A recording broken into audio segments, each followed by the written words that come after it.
नमस्कार, मैं हूं अंजू त्रिपाठी और आप देख रहे हैं यूपी 24 नेटवर्क का खास शो इतिहास का दर्पण। आज इतिहास का दर्पण में हम सभी आपको बताएंगे चंद्रिका देवी मंदिर के बारे में। चंद्रिका देवी मंदिर यह सिर्फ 300 साल पुराना मंदिर नहीं, इसका जिक्र संकद और कर्म पुराण जैसी प्राचीन हिंदू ग्रंथों में भी मिलता है। यह वह भूमि है जहाँ शक्ति, इतिहास और किंवदंतियां एक साथ जीवंत को उठाती हैं।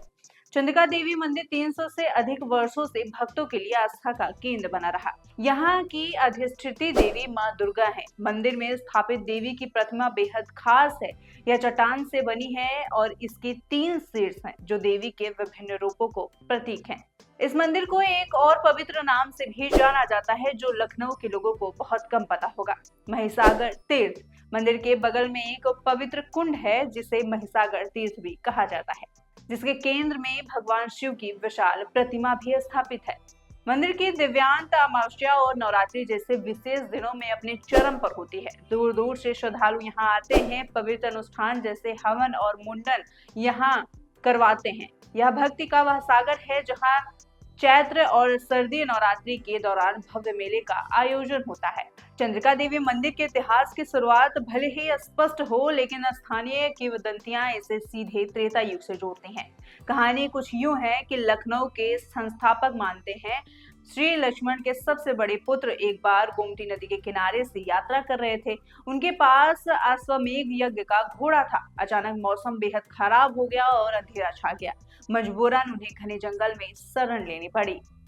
संकट में फंसे लक्ष्मण पुत्र ने चंद्रिका देवी से प्रार्थना की। कहते हैं उनकी प्रार्थना इतनी सच्ची थी कि चमत्कारी रूप से मौसम साफ हो गया और स्वयं देवी उन्हें दर्शन दी। इस दिव्य भेंट से प्रेरित होकर उन्होंने यहाँ मूल चंद्रिका देवी मंदिर का निर्माण करवाया। दुर्भाग्य से यह मूल मंदिर 12वीं शताब्दी में आक्रमणकारियों द्वारा नष्ट कर दिया गया, लेकिन शक्ति का यह केंद्र हमेशा बना रहा। चंद्रिका देवी मंदिर से जुड़ी एक और आकर्षक किंवदंती हमें द्वापर युग में ले जाती है।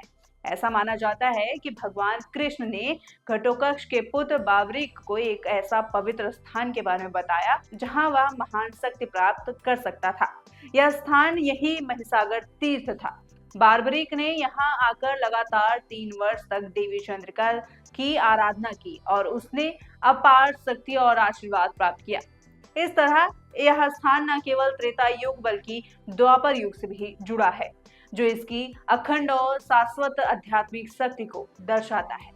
आज जो मंदिर हम देखते हैं उसका निर्माण भले ही 300 साल पहले किसी भक्त के सपने से प्रेरित होकर हुआ हो, जिसने देवी की मूर्ति को किसी और गांव से लाकर यहाँ स्थापित किया हो, लेकिन इस स्थान की आध्यात्मिक ऊर्जा सदियों पुरानी है। लखनऊ का चंद्रिका देवी मंदिर सिर्फ ईंट और पत्थर का इमारत नहीं, यह इतिहास है, यह भक्ति है और यहाँ गोमती के किनारे बसा शांत आध्यात्मिक ठिकाना भी है, जहाँ आप शांति और दैवी आशीर्वाद की तलाश में आ सकते हैं। इसकी लंबी और पवित्र कहानी इसे लखनऊ के सबसे महत्वपूर्ण तीर्थ स्थानों में से एक बनाती है। अगर हमारी वीडियो पसंद आई हो तो वीडियो को लाइक कर दीजिए, चैनल को सब्सक्राइब करना ना भूलिएगा। मिलते हैं आपसे अगली वीडियो में, तब तक के लिए देखते रहें यूपी 24 नेटवर्क का खास शो इतिहास का दर्पण।